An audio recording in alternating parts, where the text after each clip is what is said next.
안녕하세요. 저는 스페인 바르셀로나에 있는 개역 장로교회 목사 전인식입니다. 우리는 지금 교리에 대한 개역 신앙은 무엇을 믿는가라는 제목으로 그 58번째 녹음입니다.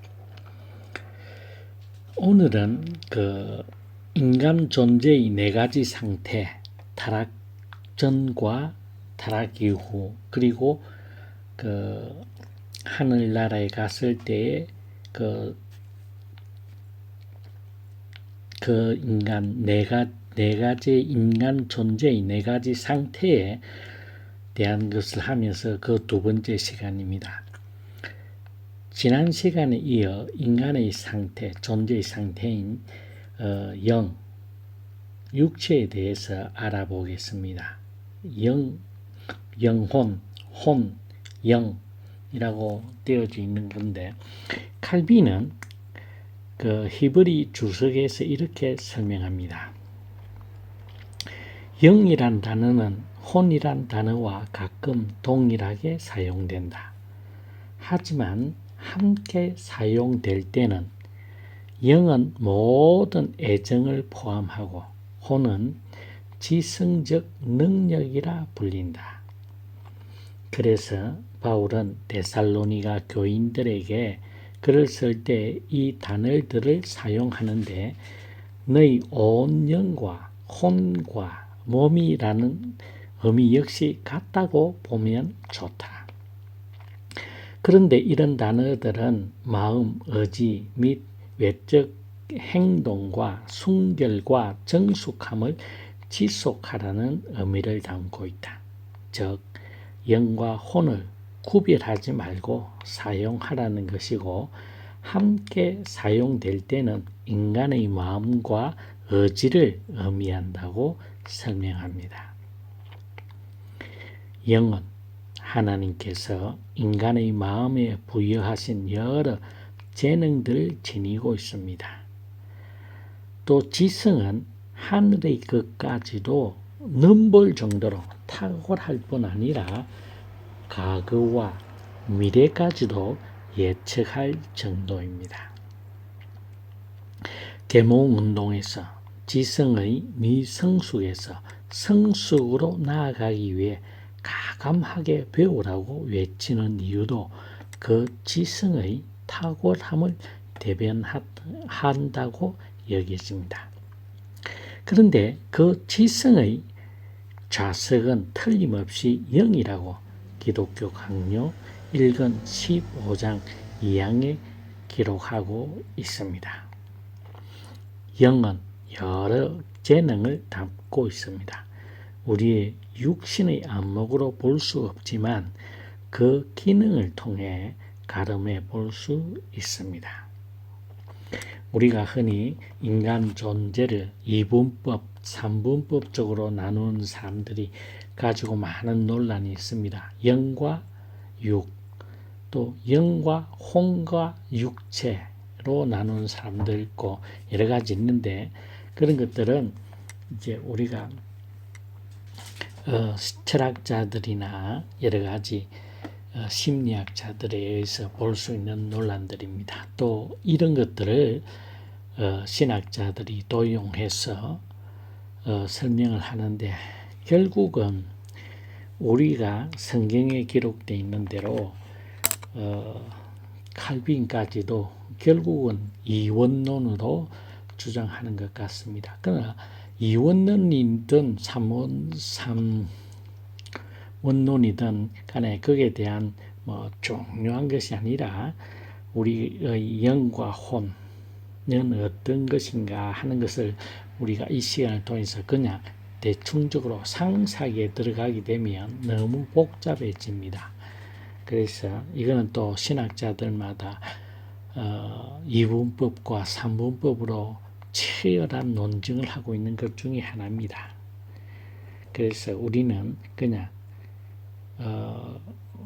우리가 그 하나님의 말씀을 통해서 우리 구원에 대한 것들을 잘 분별할 수만 있으면 괜찮을 것으로 저는 생각되어집니다.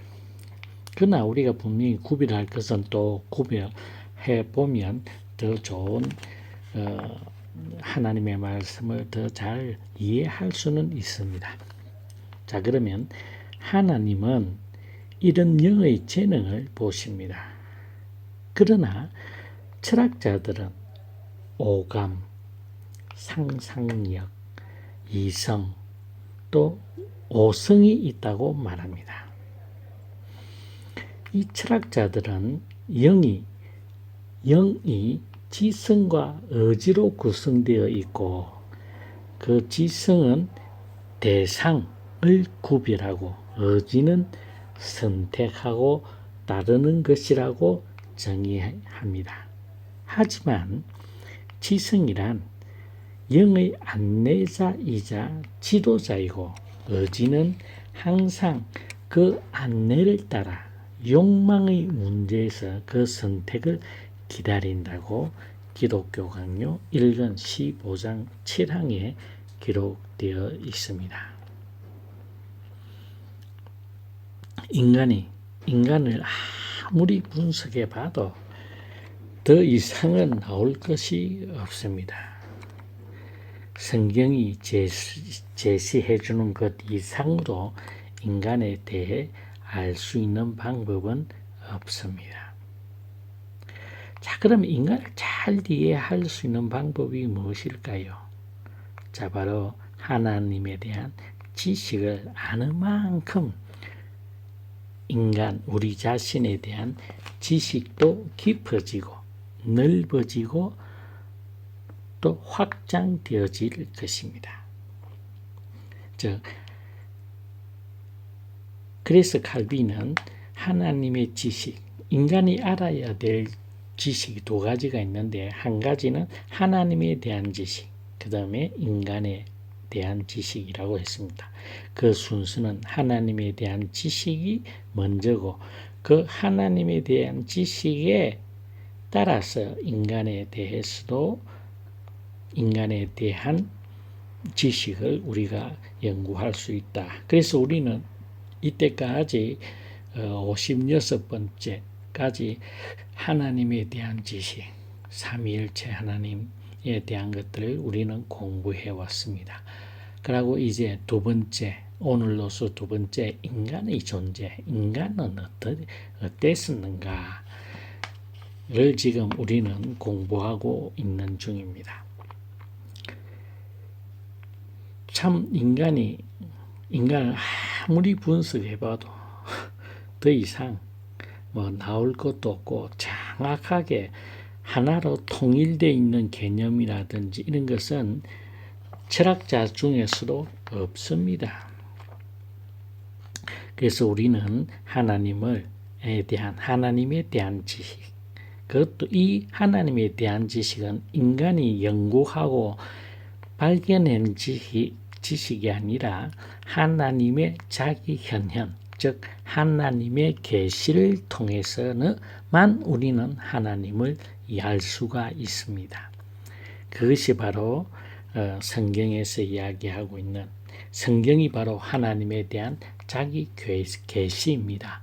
그래서 우리는 성경을 통해서만 하나님에 대해서 잘 분명하게 알 수가 있습니다. 성경을 떠난 전설이나 어떤 다른 어떤 방법으로 하나님을 알 수 있는 방법이 없습니다. 왜냐하면 인간은 그 자체가 유한자입니다. 그런데 하나님은 무한자입니다. 그리고 하나님에 대해서 우리는 알 방법이 없습니다. 그래서 하나님께서 친히 자신의 늘 성경으로 계시해 주신 것만큼 우리는 알 수가 있습니다.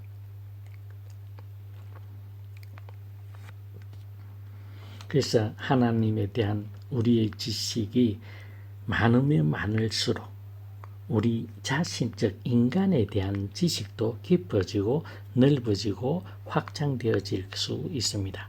어느 정도 인간 이해를 위해 철학자나 심리학자들이 도움이 요청되기도 합니다. 철학의 한계를 인정하고 경계심을 늦추지 말아야 합니다. 우리가 철학자들이 분석해낸 이성의 또 지식, 또 칸트에 보면 오성과 감성에 대한 거 설명한 거 보면 참 정신이 하나도 없습니다. 무슨 소린지조차도 모릅니다. 근데 제가 대학 다닐 때 3학년 대학 3학년 때 1학기, 2학기를 칸트에 대한 것만 계속 공부합니다. 근데 그거 할 때는 모르겠어요. 근데 나중에 4학년 때 되니까 그게 그 말인지 이제 조금 한 1년 동안 한 30학점을 공부하니까 그 말이구나. 뭐 이제 조금 이해되긴 합니다. 근데 그것이 우리 성경에서 이야기하고 있는 하나님에 대한 하나님으로부터 유발되어지는 어떤 인간 존재에 대한 그하고는 한계가 분명한 한계를 가지고 있습니다. 영의 구성 요소는 지성과 의지 이미 틀림없다고 우리는 보고 있습니다. 여기서 지성은 사물이나 대상을 구별하는 능력으로 선과 악을, 공의와 불의를 분별하게 되었습니다.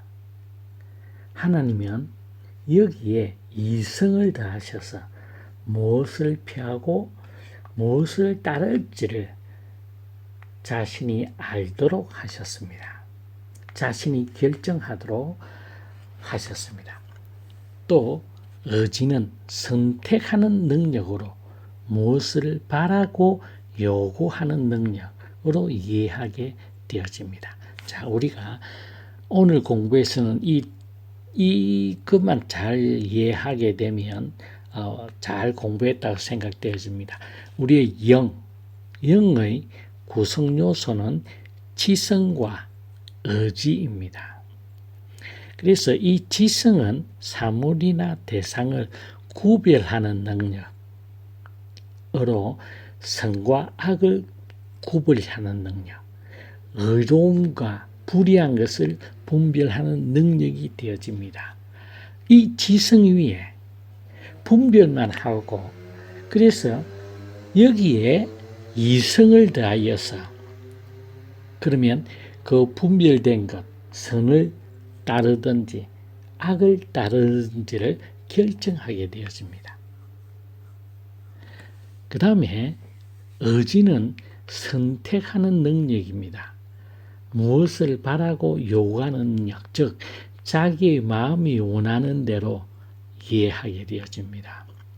그런데 여기서 우리가 조심해야 할 것은 바라고 원하는 것 또는 감성을 통해서 인간이 선택하시는 것이라고 이해하지 않도록 해야 합니다. 아무리 지성이 구별하고 분별했다고 하더라도 자신이 원하고 바라는 것을 따르게 되면 그 분별력이 무용지물이 됩니다. 또 지성에 치우치다 보면 자신의 재간에 빠지게 되기 때문입니다. 그래서 우리의 지성과 의지의 중용을 지키며 사는 것이 타락 전의 상태이고 타락 후의 인간의 존재의 상태는 지성과 이성이 중용을 지키며 사는 것을 불가능하게 되어집니다.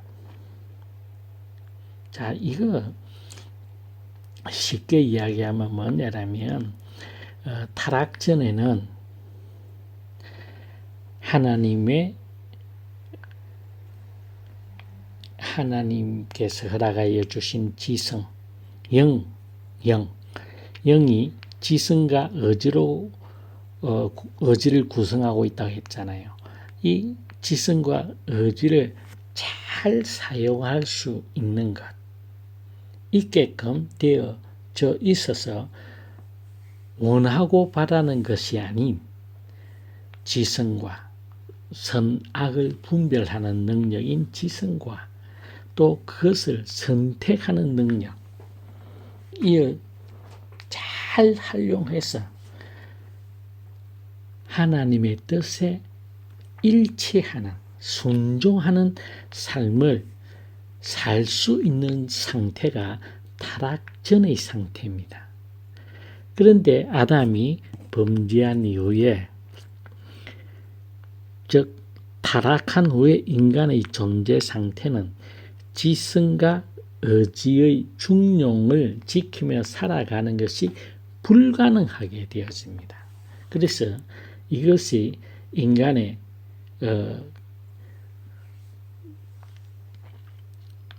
그 가장 큰 약점이 되어지게 됩니다. 즉 영이 하나님의 뜻에 순종하는 삶, 순종할 수밖에 없는 삶, 그의 타락 전의 상태고, 타락 후는 우리의 영이 자신의 재능을 올바로 발휘하지 못하고 치우치게 되어지는 것.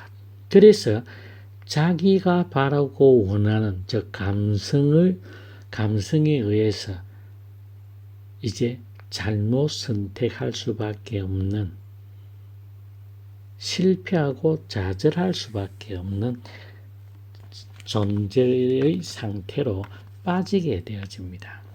그래서 웨스트민스터 대교리 문답 17문은 그들의 심정에 하나님의 법을 기록하시고 그것을 성취할 수 있도록 능력을 주시고 또 피조물들을 다스리도록 하셨다.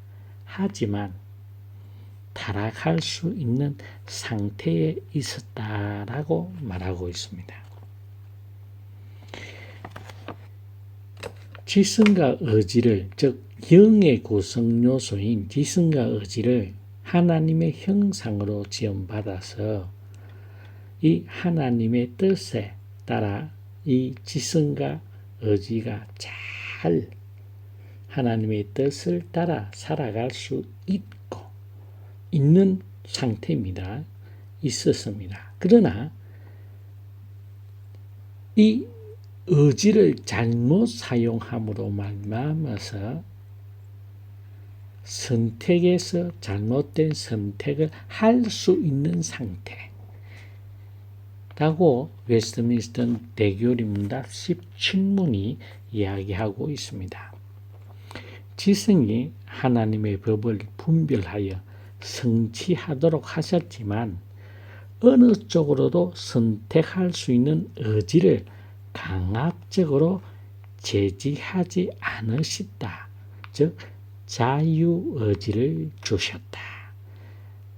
이런 상태가 인간의 완전한 상태, 즉 타락 전의 상태입니다. 지성이 아까 이야기했지요. 영의 구성 요소는 두 가지인데 지성과 의지인데, 지성은 사물이나 대상을 구별하는 능력으로 선과 악을, 공의와 불의를 구별하게 합니다. 그래서 하나님은 여기에 이성을 다하셔서 무엇을 피하고 무엇을 따를지를 알도록 하셨습니다. 의지는 선택하는 능력입니다. 우리가 무엇을 바라고 요구하는 능력으로 이해하게 되어집니다. 그런데 이해하고 무엇을 바라고 요구하는 능력으로 이해를 한다. 의지는. 그래서 내가 선택하는 능력으로 이것을 하고 내가 바라는 것이 무엇이고 하는 것을 향하게 합니다. 그런데 여기서 조심할 것이 바라고 원하는 것을 또는 그것을 감성을 통해 인간이 선택하는 것이라고 이해하지 않도록 해야 됩니다. 여기가 이제 조심해야 될 건데, 근데 잘 그거 하다 보면 지성과 의지를 잘 사용해서 살 수 있는 것, 그것이 타락전의 상태입니다. 그런데 하나님께서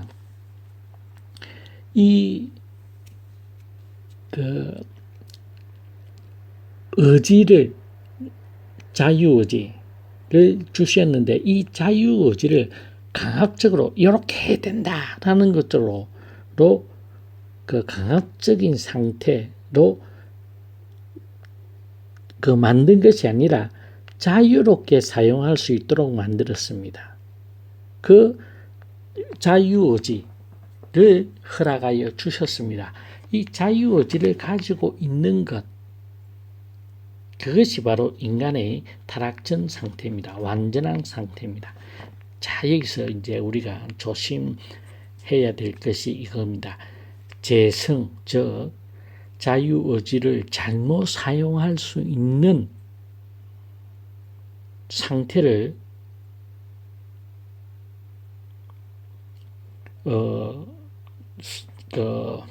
많은 신신학자들이나 이런 사람들은 뭐라고 이야기하느냐면 아예 하나님께서 인간을 창조하실 때에 재성을 가질 가능성이 없는 상태, 즉 자유의지를 한쪽 방향으로만 사용할 수 있도록 만들지 왜 이렇게 만들어서 이렇게 악화를 시키느냐라고 하는데, 만약에 그렇게 되어진다고 했으면 인간은 인격체가 아니라 기계에 불과합니다. 인간은 하나님으로부터 자유롭게 선택하는 능력을 갖고 이것을 가지고 새겨진 하나님의 법을 따를 수 있고 거절할 수도 있었습니다. 즉 인간은 자유의지를 행하는 인격체로 만드셨다는 이야기입니다. 만약에 자유의지를 주지 아니하셨다고 한다면 인간은 기계입니다. 기계는 입력된 대로만 행동합니다. 그건 인간의 의미가 없지요. 그런데 그렇게 모든 책임을 하나님 때문에 죄가 들어왔다, 하나님께서 모든 걸 창조하셨으면 죄도 하나님께서 창조하셨다라고 하는 어리석은 자들이 있습니다. 그러나 하나님은 악을 뭐라고 이야기하느냐 하면 성경은 악은 선의 부재 상태다라고 이야기합니다. 선은 그럼 뭐냐? 선은 토브라고 이야기하는데, 토브는 하나님께서 모든 우주 만물을 지으시고 난 다음에 보시기에 좋았더라. 한글 성경에는 그렇게 번역되어 있습니다. 보시기에 좋았더라. 심히 좋았더라. 인간을 만드시고 난 이후에는 2번 반복합니다. 그때 사용한 단어가 토브입니다. 히브리어로 토브인데, 이 토브는 하나님의 뜻에 온전히 순종할 때 이 토브라는 단어를 씁니다. 하나님께 순종한다라는 의미입니다. 그런데 그러면 이것을 선이라고 하면 그럼 악은 어디서 나왔느냐? 악은 창조된 것이 아니라 인간이 범죄하는 그 순간 삽입되었다고 이야기합니다. 그 말은 뭐냐면 하나님의 계시에 인간의 지정의가 올바로 반응했을 때 그 상태가 선이고, 이 지정의가 하나님의 계시에 대한 우리의 인간의 반사하는 지정의가 뭔가 순서가 바뀌었든지 한계가 잘못되어졌을 때 그것을 악이라고 이야기합니다. 그래서 악은 선의 부재 상태, 선은 하나님의 계시에 인간의 반응이 지정의 순서대로 지적, 감성적, 그 다음에 의지적, 지정의, 정서적, 의지적으로 순서적으로 반응을 해야 되는데 이 순서가 바뀌어버리면 쉽게 이야기해서 지성이 빠지고 감정이 앞서면 신비주의가 되어집니다. 근데 감정이 빠지게 되면 이거는 문자주의가 되죠. 교조주의가 될 수도 있습니다. 그런 것처럼 이것이 악을 하나님께 창조하신 것이 아니라 하나님은 악을 창조하실 수 없습니다. 왜? 하나님은 그 성품 속성상 그렇습니다. 죄송합니다. 그래서 악은 중간 삽입이다 라고 이야기합니다. 이와 같은 타락 전의 완전한 상태에서 인간의 대표인 아담은 가시적인 아름다움과 좋은 것에 대한 바라고 원하는 것에 빠짐으로 말미암아 타락하게 되었고 이 타락은 바로 하나님 앞에 대적하는 사탄의 편에 서기로 선택했습니다. 이것이 타락이고 모든 인류 불행의 시작입니다. 우리는 범죄했다, 타락했다 라는 단어를 쓰지만 결국 그 내용은 창조주이신 하나님 앞에 피조물인 인간이 하나님과 같아지려고 하는 반역입니다. 이 반역에 의해서 하나님은 반역자를 처단할 수밖에 없었습니다. 그것이 인류의 불행의 시작입니다. 그리고 그 하나님에 대한 적대적인 반역에 대한 것은 미리 예고되어졌습니다. 선악과를 따먹는 즉시 죽는다. 즉 죽는다란 말은 하나님과 분리되어진다 라는 말입니다. 그래서 우리가 죄에 대한 거 쉽게 생각해서는 안 됩니다. 죄는 하나님에 대한 적극적인 반동이요 반란입니다. 그래서 벨직 신앙고백서 14항은 이렇게 고백하고 있습니다. 인간은 자신의 의지로 모든 면에서 하나님의 뜻에 순종할 수 있었지만 인간의 영예로운 상태에 있었을 때 그것을 이해하지 못하고 탁월성을 인정하지 못했고 자신의 의도적으로 죄를 범하도록 버려두었기에 죽음과 죄에 종속하게 되었고 마귀의 말에 귀를 기울였다라고 벨직 신앙고백서 14항은 기록하고 있습니다. 인간은 하나님과 교제함으로 행복을 누리게 되어 있었습니다. 하나님은 우리의 창조자이실 뿐 아니라 아버지 되십니다. 우리의 모든 것을 선하게 인도하십니다. 하지만 인간은 그분의 명령과 경고를 무시하고 그분의 명령을 멸시하여 그분의 완전한 혜택을 인간 스스로가 저버리고 말았습니다. 이것이 아담의 실패입니다. 인간의 대표였던 아담으로 말미암아 이제 유전적으로 이 죄는 완전히 우리의 것이 되었고, 그러므로 말미암아서 이제 우리는 하나님으로부터 분리되어지는 저주를 받게 되어집니다. 그것의 가장 하나님으로부터 분리되어진 가장 전형적인 예가 바로 에덴 동산에서의 추방입니다. 하나님께서 만든 가장 완벽한 장소에서 이제 하나님으로부터 분리되어지는, 그래서 그 분리되어져서 살아가는 삶 속에서 이제 모든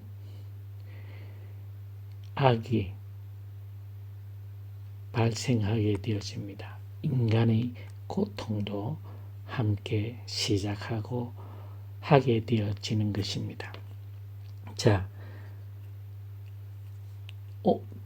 인간이 타락하기 전에는 인간의 영인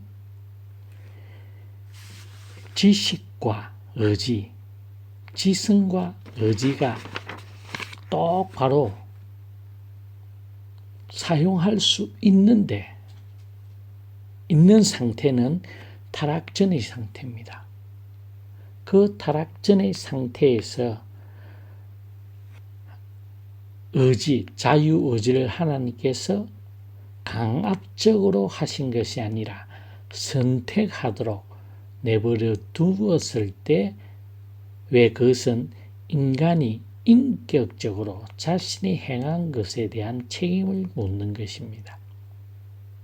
그래서 인간이 인격체가 되어지고 존엄할 수 있는 것이 바로 이 문제입니다. 자유의지를, 자기의 의사결정, 자기가 책임지는 것. 만약에 이것을 없앴다고 한다면, 뺐었다고 한다면 그것은 인간은 인격체가 아니라 하나의 기계로 밖에 사용되어지지 않습니다. 하나님과 교통할 방법도 없습니다. 기계적으로 반응하는 거지요. 그 무슨 인격적인 유대관계가 있겠습니까? 자, 그래서 타락 전에는 영의 구성 요소인 지성과 의지가 잘 사용될 수 있는 것, 그 잘 사용되어지기만 하면 행복, 하나님과 함께 영원한 복락이 준비되어 있었습니다. 그러나 범죄함으로 말미암아서 인간의 영이, 지성과 의지가 잘 사용되어질 수 없는 상태로, 즉 하나님과 분리되어지는 상태로, 그래서 이제는 결정하는 것과 판단하는 그 모든 것들이 혼동되어지고 자신의 눈에 보이는 대로 자신의 욕망에 따라서 선택하고 결정하는 세상이 주는 육신의 정욕과 안목의 정욕과 이생의 자랑으로밖에 행할 수가 없게 되어졌습니다. 이것이 타락 후의 인간의 존재 방식입니다. 자, 이런 존재 방식이 타락 전에는 이런 존재 방식을 가지고 있지 않았다. 하나님과 영원히 하나님의 말씀에 순종만 했다면 우리의 영이, 인간의 영, 아담의 영이, 지성과 의지가 하나님의 뜻에 순종함으로 해서 영원한 복락, 에덴 동산에서 영원한 삶을 살 수 있었습니다. 또 그런 능력도 있었습니다. 그러나 하나님의 말씀, 즉 하나님의 인간의 영인 지성과 의지가 잘못 사용, 즉 자유의지를 잘못 사용함으로 말미암아서 이제 하나님과 영원한 복락의 세계를 살아가는 것이 아니라 하나님의 대적하는 하나님과 원수가 되어지는 타락을 맞이하게 되어집니다. 자, 이제 다음 시간에는 인간의 타락으로 통해서 어떤 일들이 생겨나는지에 대한 이제 공부를 하겠습니다. 오늘 우리가 공부한 것 중에 반드시 알아야 될 것은 영의 구성 요소, 이분법이니 영과 혼과 육, 이분법이니 삼분법 영과 혼과 육, 이분법으로 영, 혼 같은 것, 비슷한 것, 그리고 육체, 영혼, 육체, 이분법으로 나눌 수도 있고 삼분법으로 나눌 수도 있습니다.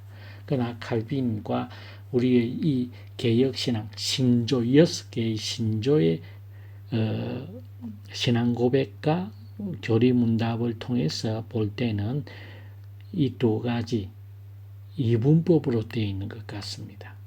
그래서 영의 구성 요소는 지성과 의지다.